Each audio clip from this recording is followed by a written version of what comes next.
ሰላም ከም ኩሉ ግዜ ደጊመ ሰላም ክብል ይደሊ ብዝኾነ እምነት ኢልካ ክትዛረብ ከለኻ እቲ መሰረታዊ ነገር እንዲ ቀሊል ኣይኮነን ማለት መጀመርያ ብዛዕባ እምነት ስለ ዝዛረብ ዘለኹ ከመይ ውዒልኩም ከመይ ሓዲርኩም በብዘለኹሞ ሰላም መዓልቲ ይግበረልኩም ሰላም ለይቲ ይግበረልኩም ነቶም ሙስሊም ከዓ ሰላም ወዓለይክ ወዘተ ማለቲ እቲ ሓፈሻው ግን እንታይ ክብል ይደሊ ኣነ ከም ባህርታተይ ንተኣምነሉ ምዝራብ ይኣምን እቲ ነገር ንሱ ኮይኑ ኩልና በብእምነትና በብሃይማኖትና እምነት ከኣነይ እቲ መሰረታዊ ነገር ስለ ዝኾነ ወላ ርእይተና ክንገድፍ ከለና ብኡዱብ ቃላት ብስነ ስርዓት ነቲ ንስኻ ተኣምነሉ ወይ ንዓኻ ዝመስለካ ብስነ ስርዓት ሓሳብካ ክትገልጽ ጽቡቕ እዩ። ምክንያቱ ነቲ ንስኻ ተኣምነሉ እምነት ኣብሊጽካን ኣዛይድካን ንኻልእ እምነት ክተጠቅዕ ምፍታን እቲ ዝኸበደን ዝኸፈአን እዩ። ምክንያቱ ኩሉ ነገር ደቂ ሰባት ኣብ እምነት ዝለዓለስ እምነት እዩ ሓፂሩ ኩልናስ ርዱእ ነገር እዩ ንሱ ማለት እዩ። ሕጂ ኣብዛ ናይ ሎሚ መደብ ኣብቲ ዋላ ኣሎ እንዶ ፈጣሪ ኣሎ ዝብል ሰብ ኣሎ ፈጣሪ የሎን ዝብል ሰብ ኣሎ ሓደ ኣብኡ ናተይ ርእይቶ እንታይ እዩ ገለ ክብል እየ ዋና ነገር ግን ሃይማኖትን እምነትን ፍልሊ ኣለዎ ዶ ኣብ ዝብል ከኣነ ኣነ ፍልሊ ኣለዎ እየ ዝብል ትፍልሊ ከኣነ ርእይተይ ክበሉ እየ ማለት እዩ። ኣብዚ ናይ ግርማይ ሓውና ብዙሓት ሰባት ሰሚዕናዮ ንኸውንና ፈጣሪ ኣሎ ግርማይ ዝበሎ ብዙሕ ሰብ ሰሚዕዎ እዩ ፈጣሪ ከም ዘሎ ይኣምን እየ ግን ሃይማኖት ኣይክተልን እየ ዝብል ሓውና ግርማይ ኣብ ገለገለ ዝተዛረቦ ብዙሕ ሰብ ሰሚዕዎ ኣብኡ ሕጂ ናይ ገለገለ ርእይቶ ብዙሕ ነይሩ መስለኒ ኣብ ገለ ቻነላት ዝተዛረቦ ስሙዕ ኣነ ሕጂ እንታይ ነይሩ ገለ ሰባት ከኣልና ፈለጥና ኢሎም ዝገብርዎ እዩ ገለ ኢሎም ኣብቲ ናቱ ሓሳብ ዝተዛረቦ ከዓ ሪአን ሰሚዐን ማለት እዩ እንጂ ንሱ ጌጋ እዩ ምክንያቱ ስለምንታይ ጌጋ ዝብሎ ዘለኹ ሕጂ ሓደ እምነት ወይ ሃይማኖት ብፍላይ ሃይማኖት ናይ ውልቅኻ እዩ ኣበይ ናይ ሃይማኖት ወይ እንታይ ዓይነት እምነት ህልወካ ናይ ውልቅኻ እዩ ፈጣሪ ኣሎ ኢሉ ዝኣምን ኣሎ የሎን ዝብል ሰብ ከዓ ኣሎ ማለት እዩ። ሕጂ ንኣብነት ኣብዚ ፈጣሪ ኣሎን የሎን ዝብል ሓሳብ ገለ ክንወስድ ገለ ሰባት ኣብ ባሕሪ እናኸዱ ከለዉ ሓደጋ የጋጠሞም እሞ ይድሕኑ ጸሎት ገይሮም ድዮም ገለ ገይሮም ድዮም ይድሕኑ ማለት እዩ። ገለ ከዓነይ እንዳበኸዩ ጸሎት እንዳገበሩ ከዓነይ ሓደጋ የጋጥሞም ማለት እዩ። ሕጂ ገለ ሰባት ንዕኡ ፍልልያት ኣቕሚጦም ቶም ብጸሎትን ብንብዓትን ዝደሓኑ ሰባት ፈጣሪ ድሒንና ኣምላኽ ኣድሒንና ይብሉ ማለት እዩ። እቶም እንዳነብዑን ጸሎት እንዳገበሩን ካብቲ ሓደጋ ዘይድሕኑ ሰባት ዝረኣየ ሰብ ከዓኒ ኖ ፈጣሪ እንተዝህሉሲ ምድሓኒ ነይሮም ዝብል ሰብ ከዓ ኣሎ። ኣነ ብባዕለይ ዘጋጠመኒ ሰብ ስለ ዝኾንኩ ማለት እዩ። ንኣብነት ኣብዚኣ ናይ ባሕሪ ክዛርብ ሕጂ ካብ ሊብያ ንኢታሊ እንዳሰገርና ከለና ዳርጋ ኣብ ባሕሪ 2 መዓልትን ዳርጋ ጌርና እቲ ነዳዲ ተወዲኡ ኩሉ ብሓፂሩ ዝነበርና መርከብሲ ክጠልቕ ደልያ ማለት እዩ። ማዕበል በርቲዑ ወዘተ ማለት እዩ። ኣብቲ ሽዑ ዝነበረ ብኽያት ነይሩ፣ ጸሎት ነይሩ፣ ኩሉ ነገር ነይሩ ማለት እዩ። ዝኾነ ርክባትካ ተዓፅዩ ነይሩ ማለት እዩ። ብዝኾነ ሓደ ሓውና ወዲ ኣብ ዓዲ መምህር ዝነበረ እዩ። መምህር ኮኸብ ብበሃል ኣብ ዓዲ እንግሊዝ ኣለዎ። ነቲ ናይ ባትሪ ናይ ሄድፎን ገለ ረኺቡ ብዝኾነ ክድውል ከም ዝኽእል ንኢታልስ ክድውል ከም ዝኽእል ክኢሉ ማለት እዩ። ኣብቲ ሽዑ ግዜ በቃ እቲ ማዕበል ዳርጋ በቃ ዳርጋ ናብ ተስፋ ምቑራፅ ነርና ማለት እዩ። ግን እታ ናይ ምድዋል ዕድል በታ ናይ ባትሪ ናይ ሄድፎን ናይ ኮምታት እያ ንድዕላ ሕጂ ብትኽክል ክዝክር ኣይክእልን። ብዝኾነ ንኢታሊ ገለ ምስ ደወለ ብሄሊኮፕተርን ብመርከብን ይመፁና ማለት እዩ። ክሳብ ዝመፁና ግን እቲ ማዕበል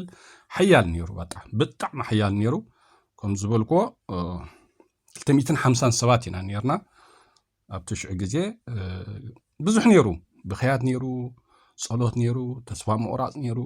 ብዙሕ ነገር ነይሩ ማለት እዩ። ብሓፂሩ እቶም ዝረድኡና ብሄሊኮፕተርን መርከብን ክሳብ ዝመፁና እቲ ማዕበል ዝግ ኢሉ ፀኒሑ ማለት እዩ። ዝግ እንተዘይብል ነይሩ ግን ክሳብ ንሶም ዝመፁና ምጠለቕና ነርና ማለት እዩ። ሕጂ ብኸምኡ ዝደሓነ ሕጂ ኣምላኽ ኣሎ ፈጣሪ ኣሎ ክብል ግድነት እዩ ማለት እዩ። ኣብ ከምኡ ህሞት ከሎ ጸሎት እንዳገበረ እናነበዐ እንዳበኸየ ዘይደሓነ ከዓኒ ልክዕ ከም ተንገለገለ ሰባት ኖ ኣምላኽ ወይ ፈጣሪ እንተዝህሉሲ እዞም ከምዚኦም ምድሓኑ ክብል ይኽእል እዩ። ሕጂ እዚ ገለ ዘምፅኦ ዘለኹ ሕጂ ኣብቲ ናይ ፈጣሪ ኣሎ የሎን ዝብል ሓሳብ ማለት እዩ። ፈጣሪ ሲ ምድርን ሰማይን ዝፈጠረ ደቂ ሰባት እቶም ሰባት ንበሃል ማለት እዩ። ከመይ ሓደ ዓይነት ገይሩ ፈጢሩና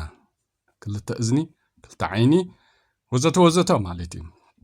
ንጻጸ ነቶም ጻጸ ዝበሃሉ ከመይ ቢሉ ፈጢርዎም፣ ነቶም እንስሳ ዝበሃሉ ከመይ ቢሉ ፈጢርዎም፣ ነቶም ኣግራብ ዝበሃሉ ከመይ ኣቢሉ ፈጢርዎም ማለት እዩ። ዘጂ ፈጣሪ ከም ዘሎ እዚ ግርማይ ሓውና እውን ኣይክሕዶን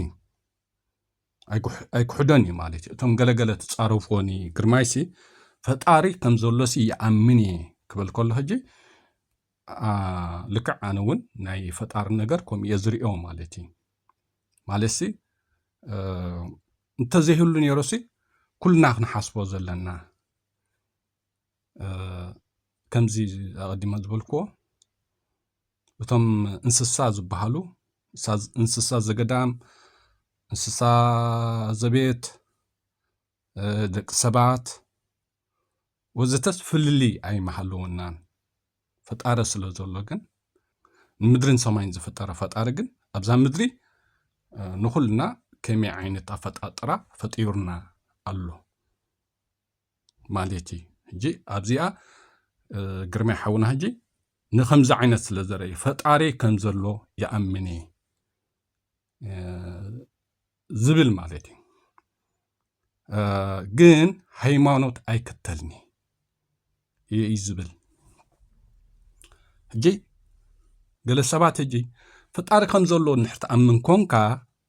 سلمنتاي هايمانوت أي تختلن وي سلمنتاي هايمانوت أمين كازي تختل قال خبل خالي أبزيا مدرخ نفطر كلنا دك سبات كوينا إنا تفطيرنا نمبر كريستيان وي مسلم كوينا أي كنا تفطيرنا كلنا زما بزي نابنت بوغن إرتراويان وي بوغن تجارم رأيو مسلمين كريستياننا كنفطر كلنا سي وي مسلم وي كريستيان كوينا أي كنا تفطيرنا سبات كوينا إنا تفطيرنا مستفطر كاغن تي امنت وي تي هايمانوت بمريچ حات تخطلي مجمرتا غن سبات كوينا إنا تفطيرنا أنن إدريسن أنا برهب بحال إدريس ناي مسلم سيمي برها أنا كريستيان سيمي جن أنن إدريسن سبات كوينا إنا تفطيرنا نمبر إدريسن برهم كوينا يكوننا تفطيرنا وي كريستيانن مسلمين كوينا يكوننا تفطيرنا جي مستناي فطارن ناي هيمانوتن مالتي هجي ازي حونا غرماي فطاري كمزلو يأمني كبل كله قال سبات سي مالت فطارس بمنفس يد أمسانا زنبن بر فطارس عين أي بقى فطار زرعي سبسي اللون اللي زعمن سبس بزحيو ولا نتي زربا كنزاربو عيني دفرن كون خلينا فطاري جين زرعي سبالو دو اللي زحت السب تالكات ملسولو محمد الكات أمنا تخل يذكر سس الكات أمنا تخل يم سباتين كمانا يذكر سس كمانا سبي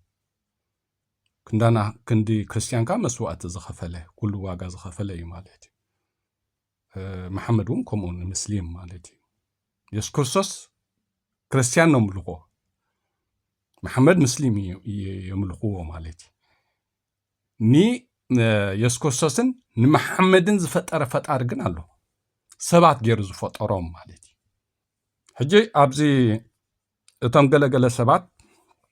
ني نغرماي حونا تناقصو تصرفو فلطنا كعلنا يلكاز غبريدو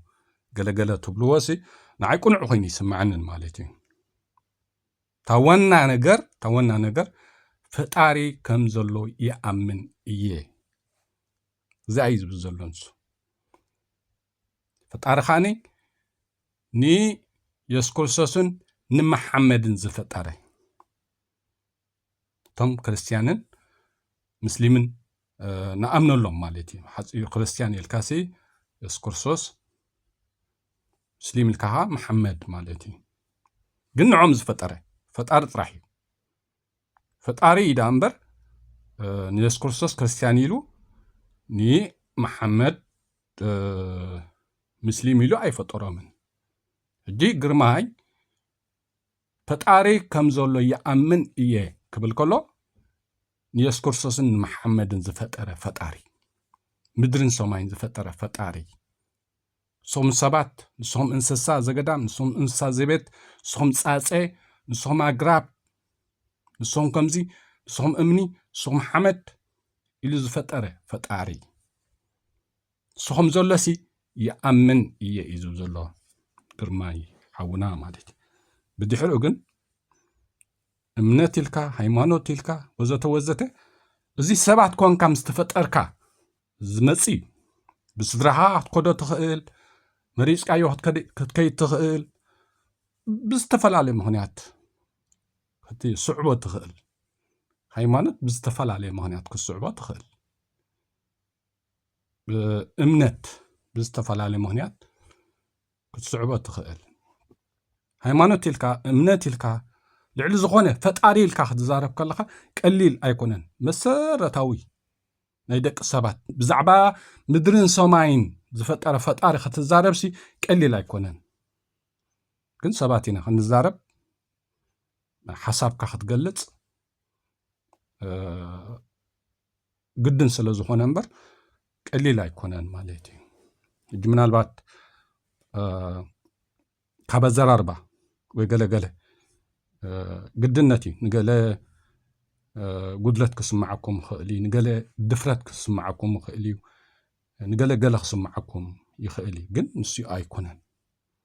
እቲ ትኽክል እንታይ እየ ክብል ደለ ዘለኹ ብንጹር ክትራዳዳእ እንድሕር ኽኢልካ ወይ ድማ እዚ ግርማይ ሓውና ኣብ ዝበሎ ሰባት ነተን ነገራት ቁርብ ክሳይ ጌርኩም ከይረኣኹም ወይ ድማ ከም ሰብ ነቲ ሓሳቡን ነቲ ርእይቱን ነቲ ንሱ ናቱ ናይ ውልቁ ምርጫ ኩሉ ንጸግዕ ገዲፍኩም እቲ ንሱ ዝበሎ ከኣልናን ኣጸበቕናን ፈለጥናን ኢልካ ወርዘይ ዘይዶ ገለገለ ኢልኩም ትዛረቡ ሰባት ኣይትጋገዩ ክብለኩም ይደለ ማለት እዩ። ትዋና ነገር ተዓይብ ነገር ግርማይ ፈጣሪ ከም ዘሎ ይኣምን እየ ኢሉሎ። ፈጣሪ ከዓ ንኢየሱስ ክርስቶስን ንመሓመድን ዝፈጠረ ኢየሱስ ክርስቶስን መሓመድን ሰባት ኮይኖም እዮም ተፈጢሮም። ንዖም ዝፈጠረ ፈጣሪ ግን ምድርን ሰማይን ዝፈጠረ ፈጣሪ ግን ወዘተ ነዚ ኩሉ ዝፈጠረ ፈጣሪ ግን ፈጣሪ ከም ዘሎ ይኣምን እየ ዘበሎ ምክንያት ግርማይ እዚ ዝብሎ ዘለኹ ካብ ምሕሳብ ኮይኑ ይስማዕና ኣነ ማለት እዩ። ሃይማኖትን እምነትን ፍልሊ ኣለዎ ዶ ኣብ ዝብልካኒ ሃይማኖትን እምነትን ፍልሊ ኣለዎ ዶ? እዚኣ ሕጂ ገለ ሰብ ፍልሊ የብሉን ክብለካ ኽእል እዩ። ገለ ሰብ ከዓ ኣለዎ ክብል ኽእል እዩ። ኣነ ኣለዎ ኢለ እየ ዝኣምን። ሃይማኖትን እምነትን ፍልሊ ኣለዎ ኢለ እየ ዝኣምን። ኣብዚኣ ሕጂ ገለ ኣብነት ክንርኢ ኣለና። ሃይማኖትን እምነትን ሲ ፍልሊ ኣለዎን የብሉን። ኣብዛ ምድሪ ኩልና ዘይንቑሕዶ እቲ ጻዕዳ ልቡ ንጹህ ህፃን እዩ። ህፃን ማለት እዩ ክርስቲያን ኩኑ ሙስሊም ኩኑ ናይ ህፃን ልብስ ኩልና ንፈልጣ ኢና ማለት እዩ። እጂ ሃይማኖትን እምነትን ኣብ ህፃንን ኣብ ሓደ እኹል ሰብ ዓይቢ ሰብ ንርአያ ማለት እዩ። ንኣብነት ኣደን ህፃንን ኣቦን ህፃንን ኣብ ሃይማኖትን እምነትን ንኽልቲኦም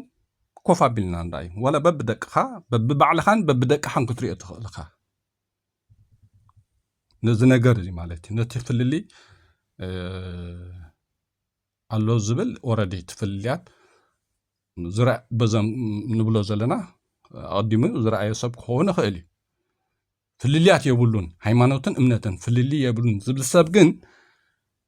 ንስኻን ህፃን ደቅኻ ወይ ህፃን ወድኻ ወይ ህፃን ጓልካ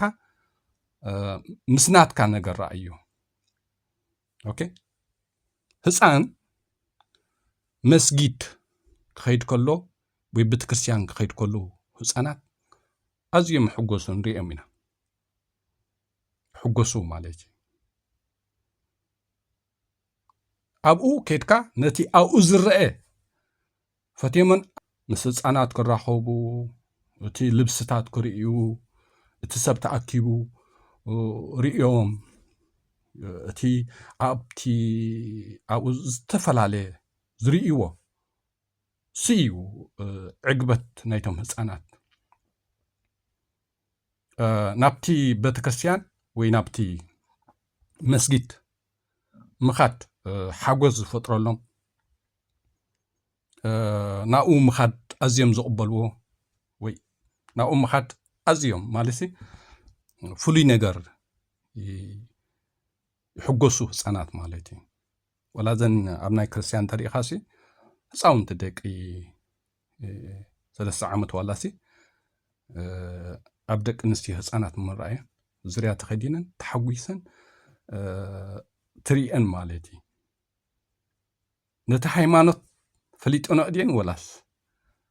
أبتي بتكريستيان زريعة أيو بحتاج فترة لنوي أو زقبر دسي لوان أمينا نالي إنز حقوسا مالتي ويست هيمانوتي نتم هسانات فللي تردي وميم تي نايب قال وين هسانات حقوس سر مالتي وتقول سب هيمانوت فلليات ريو زي هيمانوتي لي إذا خيد زلو نايتي تقال هيمانوتات زلو فلليات يفلطو إيو ناتي هيمانوت زيو أجابابو وزته نقوله فليت إذا خيد تي وكل سب مالتي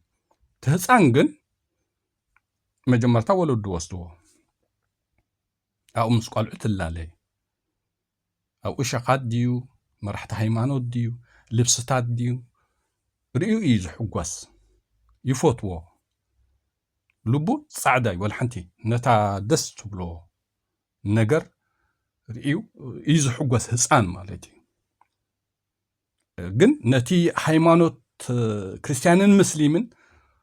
في الليلات فليتون ترديونا يكونن جن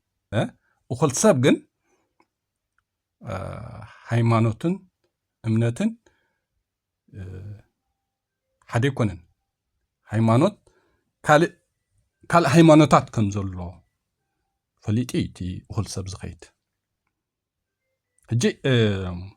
هيمانوتن امنتن سي اب وخل سابن اب هصانن تحري خاينس ببينين فللي علوان تقول سب زي هيمانوتي يلي أمين الله يزخيد زلو اتهسان جن سدرا بيتو وسيدو ما يزخيد زلو مالتي ساب أقول سب زقون أو بزرعيو أو بسمع يحقس بكا تخلق أي فلتنا يرئني أقول سب مسكونا جن أقول سب ويكندبو ويكنددو مسكونة تفللياتني هيمونتات مسفلته يمكن كاولدون بت هيمانوت كفلالي يخلي وي أنبيبو زين إلو فلليات فليتو زيت قنع زيت جيجا خبل خلي مالتي وي دما بستفلالي بمرعدي بحدار ديو هيمانوتات مقيارون يرى بفلاي دقة أنستيو أب كريستيان هنا مسلم هنا مالتي دحري ناب كال هيمانوت نحت منيعين مبزحتين أبتناي سبعينين زخدا نت هيمانوت تقبلين أي كونان لك جن كم سبعين حدا هيمانوت كلوان سلزخونه نتي ناي سبعين هيمانوت يخطو مالتي كأمنالو سلزلوان سبعين أو سلزأمن دعنبر كان مجمرتا امنتان نسو سلزنبر يكونن لسعبو مبزحتي أنا بدك نستيه دعنبر بدك تبعتي ون أبتنا يانستو زخودو لو مالتي أبتنا هيمانوت مالتي أديا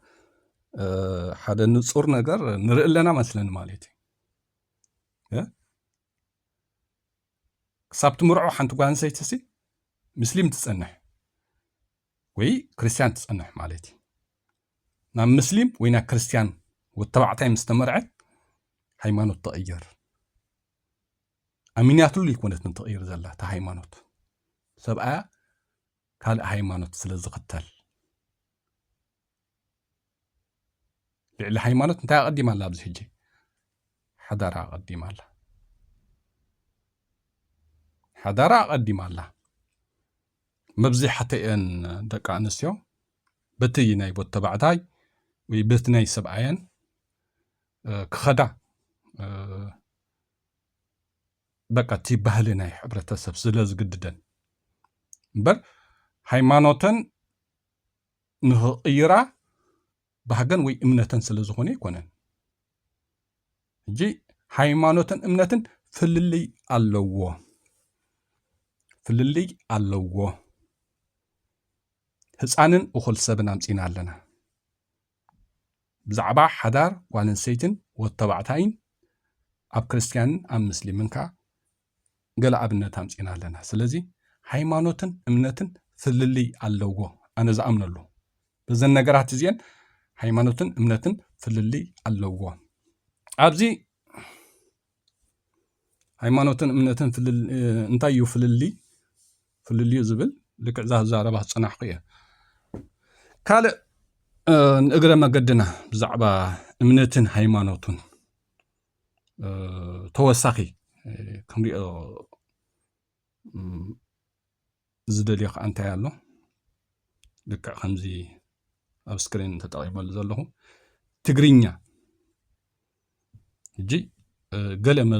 ገለ ኤርትራውያንን መብዛሕትኦም ተጋሩን ቋንቋና ትግርኛ ስለ ዝኾነ ትግራይ ከዓ ትግራይ ስለ ትበሃል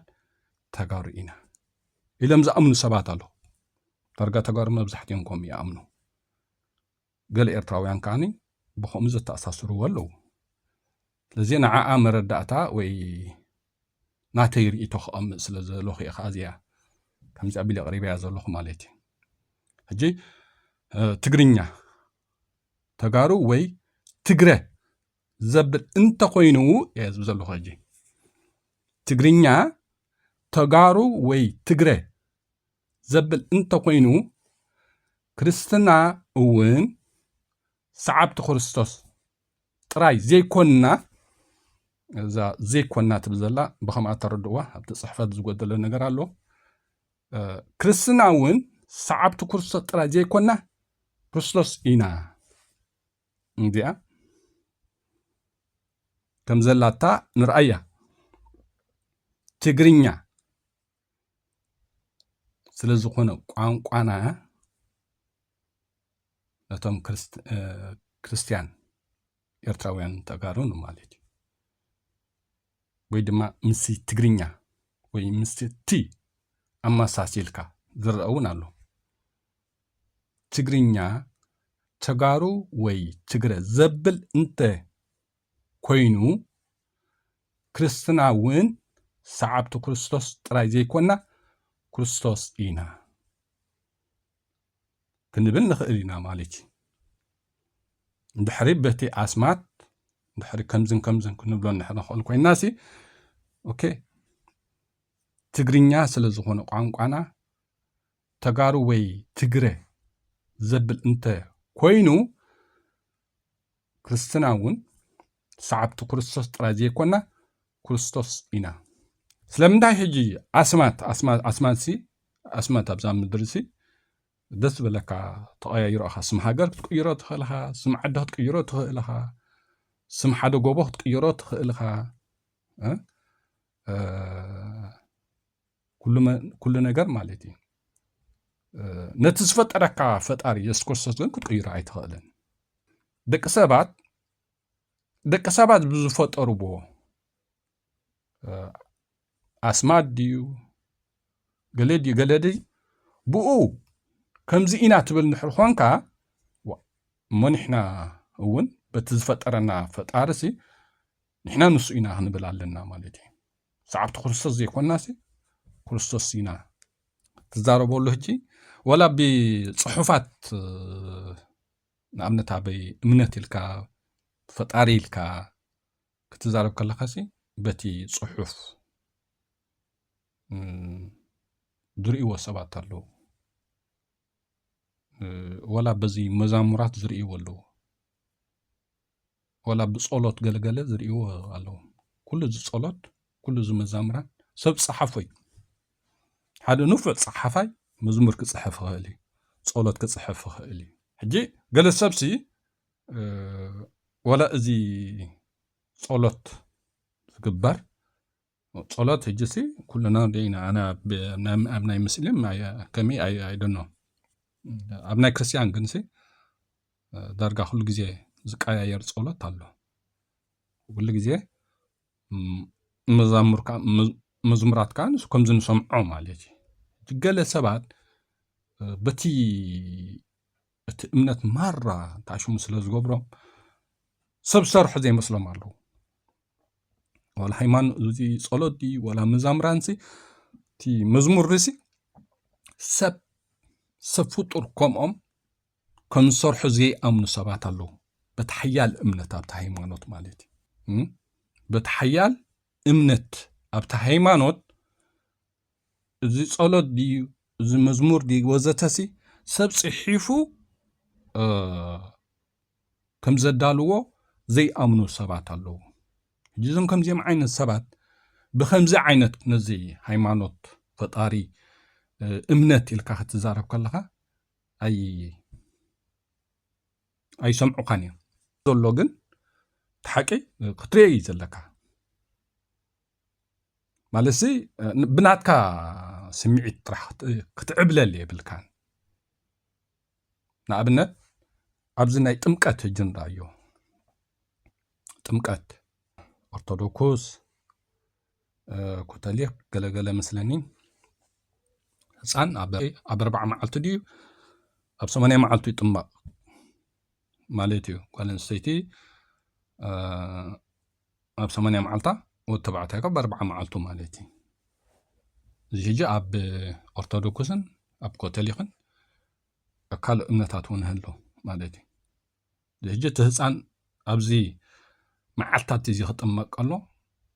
نت امنت نص امين له تقبلي ويكونن اب بنتقوستغن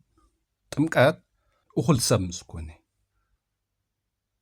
صبقون حماقن كجلص اب زخاللو درجه مس بصحي تماق جي كم زاناي امنت رانا نحد حصانو غوالكاديا ودخادياسي ابز دس بلكا كتوزد تخلخا تدلها سنبتن قدامن بتكسيان كتوس حسكايت كيت تخلخا عربون مسجد حسكايت كيت تخلخا حصاني ولا حنت زفلطو ነገር يبل كندسا مسكونه ግን ናብ حدي از خيت ناكلتيو خيت ايكلني خبلكا خالي ويدابتي بتكسيان طرح از خيت او طرح تغلغل قوم دلي كبلكا خالي وين ابت مسكيت راح كبلكا خالي كند سمس كونه مالتي ناتو مريچا على عيلو مالتي وين مالت نسو زامنلو ሃይማኖት ወይ እምነት ተኸቲሉሎ مالتي ህፃን كله ግን ናብ ደስ ዝበለካ ሓትወስዶ يمكن ንስኻ ሰብኣይን ሰበይትን ካብ ክልተ ሃይማኖት ኮንካ كم زغبرو نهلوكو كاكلتي هايمانوت كوينا مسي أكلتي خود زدليو تي 4 عرب نام مسجد خود يدليو سنبت وي قدام سنبت كاني ناب بتكريستيان خود يدليو خونو ولا ايفقدنا نيلم كابي ديليتاتهم مغتو خونو ግን نناي كليتيوم كنخمالو ግን يدليو خونو بتكبر ون صرح السبات هلو 4 عرب نام بمسجد يخدو خونو سنبت كاب بتكريستيان خدو خونو أبي دو تفلت أمها عربي أرحق أبيلنا بتروح أباتا خدو كلتيم زو هجينا بتسب نحو وسيلم زو قبرو زلوي كومو علوي لقمقم أنا أقل وانت سمعنا كرسل زلو مالتي سنبت كاني كلتيم ناب تشاف زلو بتكريستيان كيدنكا نابو زل السبح هو زو مالتي ሕጂ ናብ ክልቲኡ ትወስዶ ዘለካ ህፃን ክንዲ ሰብ ምስ ኮነ ናብ ሓዲኡ እየ ዝኸይድ እምበር ናብ ክልቲኡ ኣይከይድኒ ክብለካ ክእል እዩ። ምክንያቱ ስኻ ካብ ክልቲኡ ሃይማኖት ዝመፅኻ ሰብኣይን ሰበይትን ወይ ክልቲኡ ሃይማኖት ኣብ ክልቲኡ ሃይማኖት ዘለካ ቤተሰብ ድዩ ሕብረተሰብ ድዩ ስድራ ቤት ድዩ ምስ ክልቲኡ ክትራኸብ ኢኻ ትኸዶ ዘለኻ እቲ ንስኻ ዝወለድካዮ ወይ ንስኻ ዝወለድካያ ግን ንዓኻ እቲ ምክንያት ንሱ ናብ ክልቲኡ ወስደካ ኣሎ። እሱ ግን ክንዲ ሰብ ምስ ኮነ ወይ ካብ ምስሊም ጥራሕ ትኽተል ክሕዚ ወይ ክርስቲያን ጥራሕ ትኽተል ክሕዚ ሽዑ ካባኻ ወፅእ ኣሎ ማለት እዩ። ዳቢ መስጊድን ናቢ ቤተክርስትያንን ከማኻ ናብ ክልቲኡ ክኸይድ ዘይምርጩ ክኸውን ይኽእል እዩ። ነዚ ውሳነ እዚ ሕጂ እኹል ሰብ ስለ ዝኾነ እዩ ዝውስኖ ዘሎ። እኹል ሰብ ስለ ዝኾነ እዩ ሃይማኖት ናይ ውልቅኻ ስለ ዝኾነት እያ። ሕጂ እታ እምነት ግን ህፃን ከሎ በቃ ነብቲ ትወስዶ ዘለካ ኣሚንሉ ፈትይዎ እዩ ዝኸይድ ነይሩ ማለት እዩ። እዚ እውን ብከምዚ ክንሪኦ ንኽእል ኢና ማለት እዩ። ኣብዚ ናይ ጥምቀት ከዓነይ ጴንጤቆስተ ከዓነይ ንከምዚታት ካብ ምርኣይ እዮም ሰብ ክንዲ ሰብ ምስ ኮነ ክጥመቕ ኣለዎ ዝብሉ ማለት እዩ። ሰብ ብዙሕ ዘይክቕበላ ክእል እዩ ግን ነታ ሓቂ ግን ክትዛረባ ግን ፀገም የብሉን ማለት እዩ። ሕጂ እቲ ጴንጤ ሰብ ማለት እኹል ሰብ ምስ ኮነ ክጥምቕ ኣለዎ መበሊኦምሲ ብህፃን ከሎ ጠሚቃዮ ምስ እኹል ሰብ ምስ ኮነ ግን ሃይማኖት ክቕየር ክእል እዩ። ናብቲ ንሱ ዝደልዮ ካልእ ክኸይድ ክእል እዩ ወይ ክትከይድ ትኽእል እያ። ካብቲ ንስኻ ትኸዶሲ ካልእ መንገዲ ካልእ እምነት ክሕዝ ክእል እዩ። ካብ ከምኡ ሕጂ ጴንጤቆስተ እንታይ እዮም ዝብሉ ሰብ እኹል ሰብ ምስ ኮነ ንሱ ባዕሉ ኣብ ነብሱ ክውስን ኣብ ዝኽኣለሉ ዕድመን ግዜን ክኸውን ኣለዎ እዮም ዝብሉ። ኣብ ኦርቶዶክስን ኣብ ካቶሊክን ግን ኣብ 40 መዓልቱ ንወዲ ኣብ 80 መዓልቱ ንኒ ጓል ኣንስተይቲ ጥምቀት ይካየድ። ሎም ህፃናት እዚኦም ሕጂ ፈሊጦም ዝውስንዎ ኣይኮነን ብውሳነ ብናይ ስድራ ቤት እዩ። ኣነ ሕጂ ኣብ እምነት ታነ የቦይና ደይ ንክሕዝ ደሊ ንእምነት ዝበሃል ነገር ማለት እዩ። እቲ ሰባት ብናይ ባዕሎም ዝኸድዎ የኽብረሎም እየ። ኣነ ሕጂ ኦርቶዶክስ እየ ልክዕ ብህፃነ ከለኹ ብውሳነ ናይ ስድራ ቤት ወዲ 40 መዓልቲ ከለኹ ተጠሚቐ ማለት እዩ። ይቕበላ የኽብራ እየ ስለምንታይ እታ ኣገባብ ትኽክል እያ ስለ ዝብላ ዘይኮንኩሲ ኣብዚ ዓለም ኣብ ትሕቲ ፈጣሪ ፈጠርተይ ኣቦይና ኣደይን ዝኾነ ነገር ንየቦይን ናየደይን ከኽብር ስለ ዝደሊ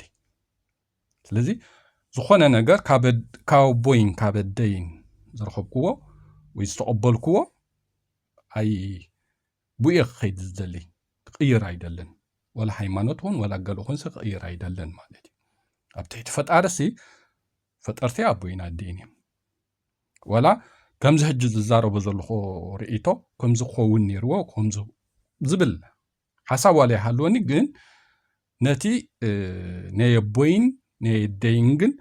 ከውድቕ ዝኽእል ሓሳብ የሎን። ኣብዛ ምድሪ ልዕሊ ወለዲ ልዕሊ ኣቦን ኣደን ክቡር ዝበሃል ነገር የሎን ኢለ 100% ዝኣምነሉ ነገር ስለ ዝኾነ ማለት እዩ። ሕጂ ንእምነት ኣነ ብኸምዚ እየ ዝርእዮ ናይ ሃይማኖት ብኸምዚ እየ ዝርእዮ ንፈጣሪ ልክዕ ወላ ሓንቲ ኣብዚ ፈጣሪ ዘለዎ ኣመላኻኽታ ናይ ግርማይ ሓውና ኣዝየ ትኽክል ኣሎ ኢለ ዝኣምን ማለት ፈጣሪ ከም ዘሎ ይኣምን ግን ሃይማኖት ኣይክተልን እየ ዘብሎ ምክንያት እቲ ፈጣሪ ኢየሱስ ክርስቶስን መሐመድን ዝፈጠረ እዩ እምነት ግን ካብ ኢየሱስ ክርስቶስን ካብ መሐመድን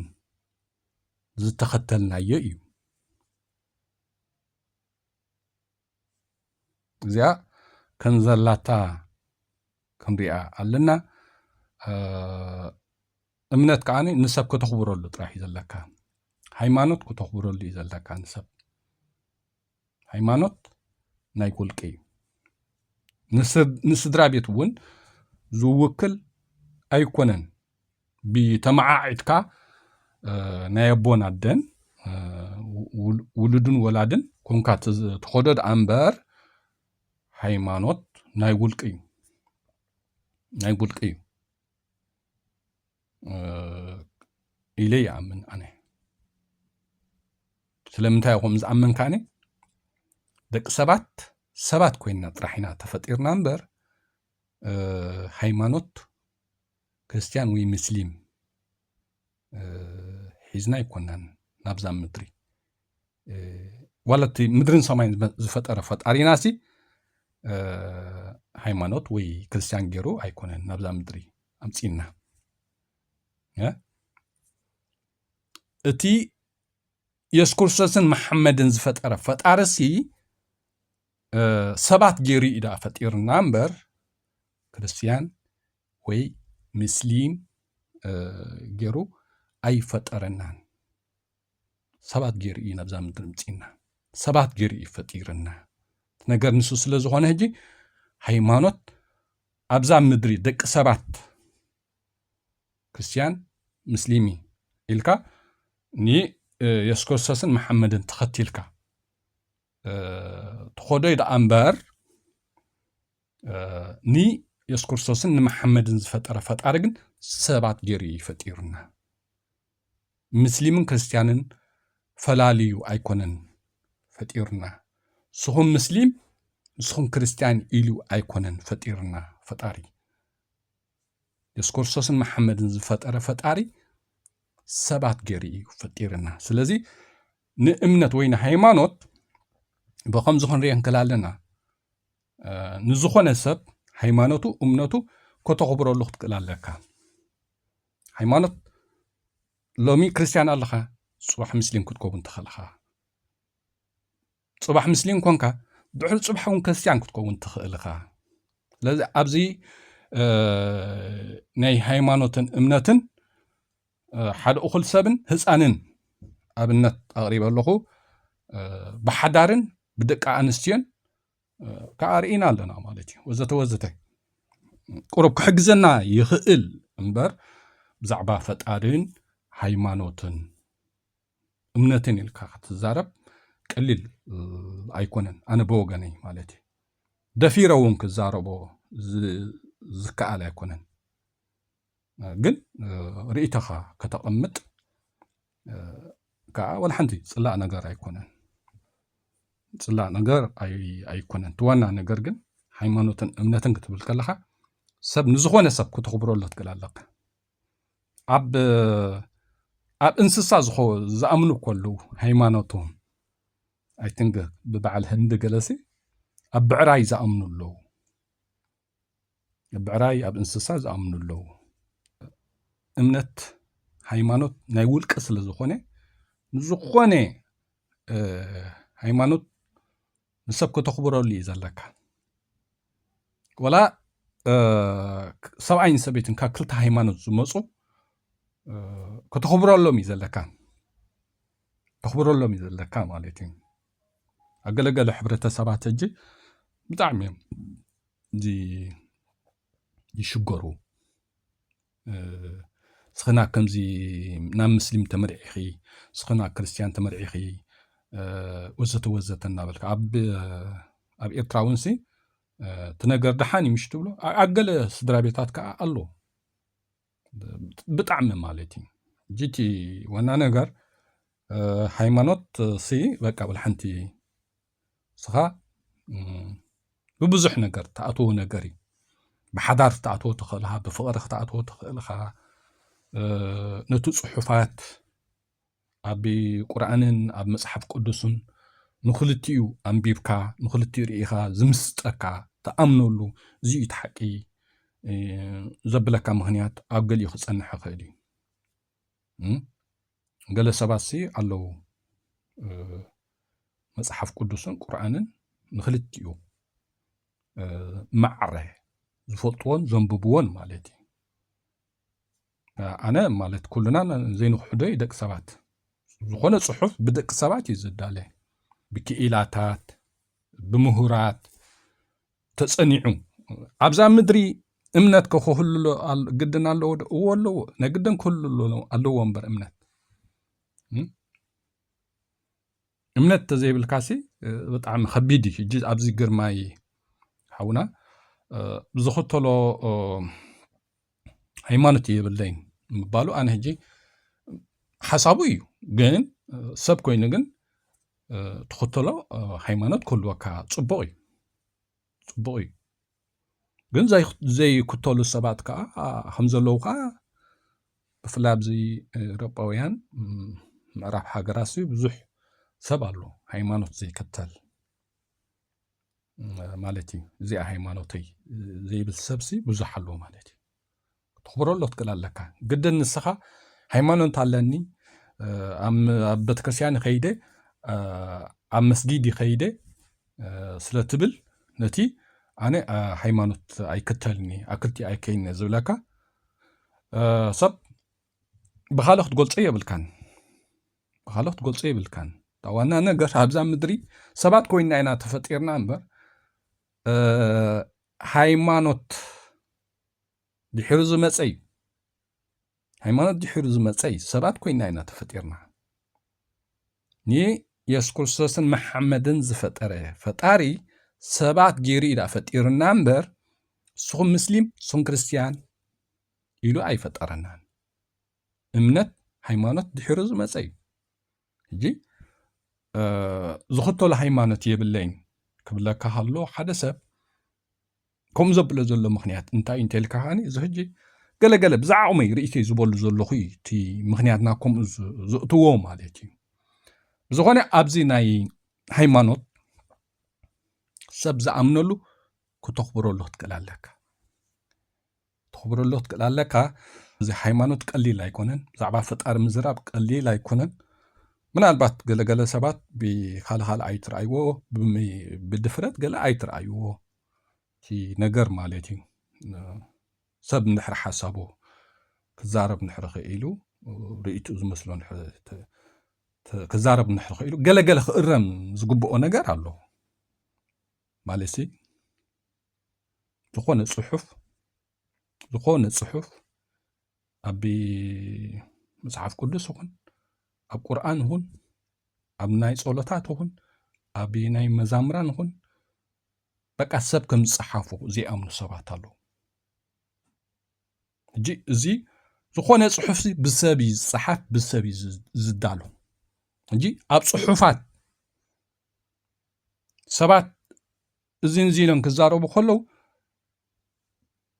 كتقبلها تكلال لك سبات أب صحافو صحف قدنت يم سبات زي قنوع زي جيجا خبلو مالتي زي قنوع زي جيجا خبلو قدنت يم نالباتو صحف بكئلاتات أزيم بركات سبات استدالوي لكع مالتي مصحف قدس دي ولا قرآن تبلك الله خاسي بنورمال سبات صحافة يكونن هذا خالقون ني امنت نهيمانوت زملكسي سبات كمانا خوينمس جن بأزيم ركعت سبات مالت هيمانوسي وي امنت تمسرتاوي أبزام مدرسي منبابوري بقى منبابرو هيوت مايسي بزح نجر الله مسي امنت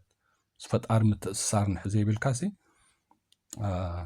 تاشوم يكونن مالتي جن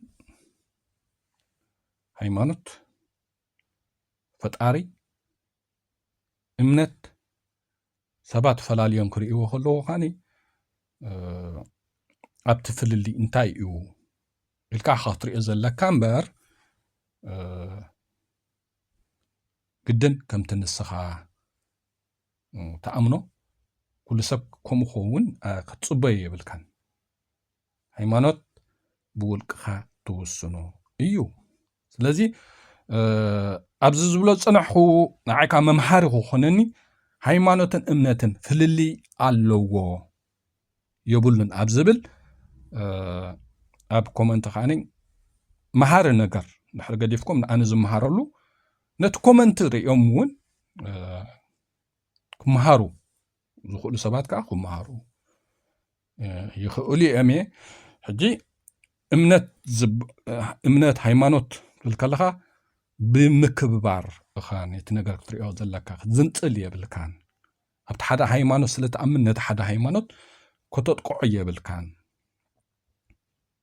ነቲ ንስኻ ተኣምነሉ ሲ ብኸምዝን ብኸምዝን እየ ዝኣምነሉ ክትብል ኣለካ ንስኻ ነቲ ሓደ ስለ ዝኣመንካ ነቲ ካልእ ከተጠቅዕ ግን እዚ ቁናዕ ኣይኮነን ካብ ከምኡ ትቐንዲ ነገር ክንእረም ፅቡቕ እዩ ማለት እዩ ከዓ ክብል ይደሊ ዝኾነ ሰሰናይ